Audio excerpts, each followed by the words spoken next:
ખેરાલુ નગરપાલિકા હોલમાં પ્રમુખ મોહિનીબેન પંડ્યાના અધ્યક્ષસ્થાને જનરલ સભા યોજાઈ। ખેરાલુ નગરપાલિકાના ઉપપ્રમુખ ગીતાબેન વિક્રમભાઈ ચૌધરી સહિત કારોબારી સમિતિ ચેરમેન રાજેન્દ્રભાઈ સથવારા અને વિરોધ પક્ષના નેતા મુકેશભાઈ દેસાઈ સહિત તમામ સભ્યો રહ્યા હાજર। ચીફ ઓફિસર ભરતભાઈ વ્યાસ અને સેનેટરી ઇન્સ્પેક્ટર અરુણ ચૌધરીએ પાલિકાના રેકર્ડ સાથે મીટિંગ ચલાવી। નગરપાલિકાની જનરલ સભામાં પ્રમુખ મોહિનીબેન પંડ્યા અને ઉપપ્રમુખ ગીતાબેન ચૌધરી શોભાના ગાંઠિયા સમાન રહ્યા। ભાજપના યુવા અગ્રણી અને સભ્ય ચેતનજી ઠાકોરે કેટલાક મુદ્દે સત્તાધીશો સામે અવાજ ઉઠાવ્યો। મહેશભાઈ બારોટ અને મુકેશભાઈ દેસાઈએ કાયમી ચીફ ઓફિસર મુદ્દે સરકારમાં લડત આપવા તૈયારીઓ શરૂ કરી। કોંગ્રેસના 7 સભ્યો સહિત ભાજપના 3 સભ્યોએ સત્તાધારી પક્ષના કેટલાક કામમાં વિરોધ નોંધાવ્યો। નવીન રોડના 1 કરોડ 20 લાખના કામોમાં એજન્સીનું ટેન્ડર ખોલવા મુદ્દે ભાજપના 13+4 કુલ પૈકી 17 પૈકી 3 ભાજપના જ આગળી અદ્દર કરીને એમાં ઉપપ્રમુખ ગીતાબેન વિક્રમભાઈ ચૌધરી અને ચેતનજી ઠાકોર સાથે ચંદ્રિકાબેન સાથે 7 કોંગ્રેસના સભ્યોએ વિરોધ કર્યો, પણ 14 સભ્યોની બહુમતી સાથે આરસીએમમાં મોકલવા નિર્ણય લીધો હતો। કારોબારી સમિતિ ચેરમેન રાજેન્દ્રભાઈ સથવારા અને પૂર્વ નગરસેવક અને ભાજપના અગ્રણી ગોવિંદભાઈ પ્રજાપતિ અને રિક્વેશભાઈ દેસાઈ અને મહેશભાઈ બારોટે પણ પાર્ટી તરફી આગળ વધોની નીતિથી મીટિંગમાં ભૂમિકા ભજવી। જનરલ સભામાં હંગામી કર્મચારીઓમાં એક ક્લાર્કનો પગાર 10,000નો ડબલ કરાતા થયો વિરોધ। દરેક કર્મચારીઓને 2,000 વધારવા કહ્યું। નગરપાલિકા હોલમાં 9 મહિના થવા છતાં કોઈ કામ શરૂ ન થતાં કેટલાક સભ્યોએ હંગામો મચાવ્યો હતો। હોલમાં નવી ખુરશીઓ ન વસાવતા મુદ્દો ઉછળ્યો હતો। અન્ય એજન્સીઓના ટેન્ડર ખોલવા પણ ચર્ચાઓ ટોક ઓફ ધ ટાઉન બની। પ્રમુખ મોહિનીબેન પંડ્યા અને ઉપપ્રમુખ ગીતાબેન ચૌધરી અને મનજીતભાઈ પ્રજાપતિએ 2 મહિનામાં નગરના નવીન રોડ બનાવશે અને સુંદર વિકાસ કામો થશે તેવું કહ્યું। આ અંગે ખેરાલુ નગરપાલિકાના ખાતે સત્તાધારી પક્ષના અગ્રણી ગોવિંદભાઈ પ્રજાપતિ અને વિરોધ પક્ષના નેતા મુકેશભાઈ દેસાઈએ મીડિયા સમક્ષ વિગતો આપી। Online TV news reporter Farooq Memon, Kheralu.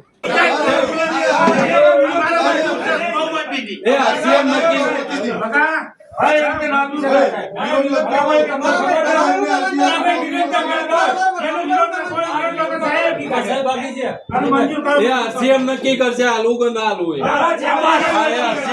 RCM નક્કી કરશે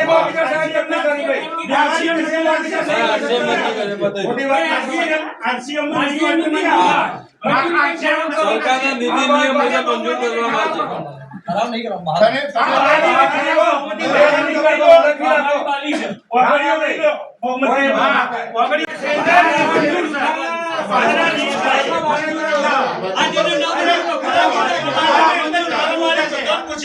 અને સરકારના નિયમ મુજબ મંજૂર કરવાનું છે ભાઈ।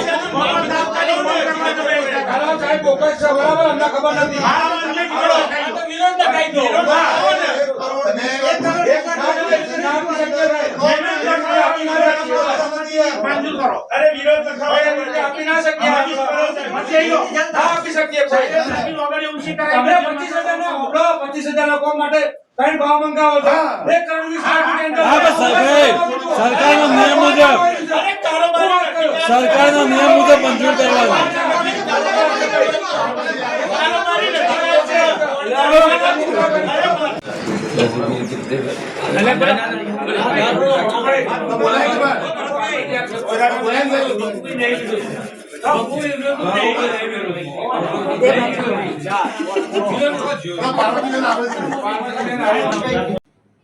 નામ આપનું? મુકેશભાઈ દેસાઈ। મુકેશભાઈ, આજે જનરલ જે નગરપાલિકાની સભા હતી, શું કહેશો મુદ્દે? આજની જનરલ સભા જે મળી એમાં ગત સભાની બહાલી આપવા માટે બધા ઠરાવ વંચાણ લીધા। એના પછી ગત સભા પછી આજની સભા વચ્ચે જે કારોબારી 2 મળી અને કારોબારીની અંદર જે ઠરાવ કર્યા એમાં એક ખાસ મુદ્દો હતો કે જે એસઓઆર ભાવ કરતો ઊંચા ભાવે એમને જે ભાવો મંજૂર કર્યા હતા એમાં અમે વધુ આપ્યો છે, વિરોધ કર્યો છે કે તમે એસઓઆર કરતાં વધારે ભાવે તમે ટેન્ડર મંજૂર કરી શકતા નથી। એક મુદ્દો અમારો એવો હતો। એ સિવાય ખેરાલુ નગરની અંદર જે પણ કામો હતો એ કામોની અંદર ધારો કે અત્યાર સુધી ગઈ વખત ઠરાવ કર્યા પણ આજે વંચાણ લીધું, 4 મહિને જનરલ મળી પણ એક પણ કામની પ્રગતિ થઈ નથી। આપણે ઠરાવ કરીએ, પસાર કરીએ સર્વાનુમતે અથવા તો બહુમતીએ, પણ એ જો કામ ન થવાનું હોય અને કામ આગળ ન થાય, મેં ખાસ જે બોર્ડમાં જાહેરમાં કીધું કે આપણે 9 મહિનાથી વહીવટો બેઠા છીએ બધા, પણ 9 મહિનાથી એક પણ રૂપિયાનું કામ આપણે નગરપાલિકામાં કર્યું નથી। હજી આપણે એક પણ દરખાસ્તની મંજૂરી થાય, સોલરની ગ્રાન્ટ હોય, બીજી પણ અન્ય ગ્રાન્ટો હોય, નાણાબંધી ગ્રાન્ટ હોય, રિસર્વેશનની ગ્રાન્ટ હોય, આ બધામાં અત્યાર સુધી આપણે કોઈ વિકાસનું કામ કરી શક્યા નથી અને મંજૂરી કામ કરીને ટેન્ડરિંગ કરી શક્યા નથી. તો એ આપણા બધા માટે શરમજનક છે. કારણ કે નગરના લોકોએ આપણને 24 જણનો વહીવટ સોંપ્યો, તો 24 જણની પ્રાથમિક જવાબદારી બને, ફરજ બને છે કે ઝડપી આ કામ થાય અને લોકોને સુખાકારી મળે. પણ આજે ચર્ચા કરતો હજુ સુધી એમાં કોઈ પ્રગતિ થઈ ગયું દેખાતું નથી. અહીંથી દરખાસ્ત પર જવાબ મળ્યો કે અમે દરખાસ્ત કરી છે, પણ મંજૂરી ક્યારે આવશે એ કોઈ નક્કી નથી. 1 કરોડ 18 લાખના કામોનો કેટલાક એક એજન્સીનો વિરોધ છે, શું કહેશો? 1 કરોડ ને 20 લાખ રૂપિયા એ માનનીય મુખ્યમંત્રી સરકાર દ્વારા દર સાલ દ વર્ગ, ક વર્ગ, બ વર્ગ, અ વર્ગ 4 વર્ગની નગરપાલિકાઓને જે ગ્રાન્ટ મળે છે એમાં ખેરાલુ નગરપાલિકા ક વર્ગ છે, તો 60 લાખ રૂપિયા મળે વર્ષે રિપેરિંગના. અને આ સાલ 2 ગ્રાન્ટ ભેગી આવી છે 1 કરોડ 20 લાખ રૂપિયા. તો 1 કરોડ ને 20 લાખ રૂપિયા જે રોડ રિપેરિંગ માટેની જે ગ્રાન્ટ છે, માનનીય મુખ્યમંત્રીશ્રીએ સરકાર તાત્કાલિક ધોરણે જો વરસાદના કારણે ખાડા પડી ગયા હોય અને રોડ રિપેરિંગ કરવા હોય એના માટે અર્જન્ટ ગ્રાન્ટ છે. પણ એ ગ્રાન્ટનો આજે ચોમાસું ગયા પછી સમય થઈ ગયો, દિવાળી પણ ગઈ, પણ હજુ સુધી એ રિપેરિંગનું કામ થયું નથી. અને એ ગ્રાન્ટમાંથી 1 કરોડ 20 લાખ રૂપિયામાં રિપેરિંગમાં માત્ર 2 લાખ રૂપિયા મૂક્યા છે, બાકીના આખી રોડ મૂક્યા છે. અને આખી રોડ મૂકવાનો નિયમ જ નથી. એમાં નિયમ એવો છે કે ફક્ત રિપેરિંગ ગ્રાન્ટ કરવાનો, અને જે રોડ મૂક્યા છે એ પણ એનું ટેન્ડરિંગ કર્યા સિવાય સીધું જ એસવાર ભાવથી કોઈને આપવાનું નક્કી થયેલું હોય એજન્સીને, એ તો કેવી રીતે ચાલે? એટલે એમાં મેં વિરોધ કર્યો છે કે ભાઈ તમે આવી રીતે એસવાર ભાવથી ઊંચા ભાવ તમે આપી શકતા નથી. એમાં અમારો વધુ છે, તો એ બહુમતીએ એને પસાર કર્યું છે, પણ અમે એમાં વધુ આપ્યો છે. એની રજૂઆત અમે આરસીએમમાં કરીશું અને આ નિયમ વિરુદ્ધ કામ ન થાય એવી અમે રજૂઆત કરવાના છીએ. ગોવિંદભાઈ પ્રજાપતિ. શું કહેશો આજની જનરલ મિટિંગમાં જે વાતચીત થઈ એ પ્રમાણે?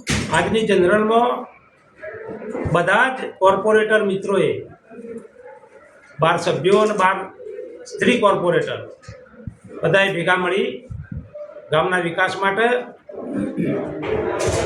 બધા જે એજન્ડા હતા એજન્ડા પ્રમાણે ચર્ચા કરી. બીજું કે રોડ રિસર્ફેસિંગની જે ગ્રાન્ટ હતી એ ટેન્ડર છેલ્લા ગયા વર્ષની પણ પડી હતી, 25-26ની, 24-25ની બંને વર્ષની.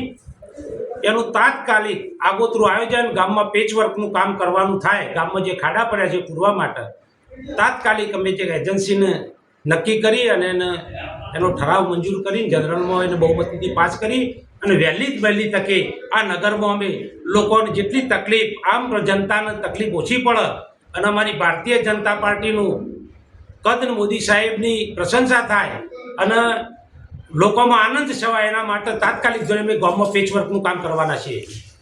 એક એજન્સીને ફરી આપે જે ટેન્ડર ખોલ્યું એ બાબતની ચર્ચા થઈ, શું કહેશો? એટલે એમાં એવું હતું કે ગામમાં અમુક એજન્સીઓ ટેન્ડર લાગેલો હશે પણ સમયસર કામ કરતા નથી. એટલે અમારા ચેરમેનશ્રીએ એક વખત વાત થઈ હતી કે ભાઈ આપણે ટેન્ડર ખોલવો નહીં, પણ અમને એવું લાગ્યું કે ટેન્ડર ના ખોલવાથી કોમ ડિલે થાય છે. એટલે જે કંઈ ટેન્ડર આવેલો છે વહેલામાં વહેલી તકે ખોલી અને એમનો વર્ક ઓર્ડર આપી અને કામ કરાવી અને આ ગામની પ્રજાને બહુ મુશ્કેલીનો સામનો ના કરવો પડે અને બધાને આનંદ વિભોર થાય એવું કામ કરવા માંગીએ છીએ.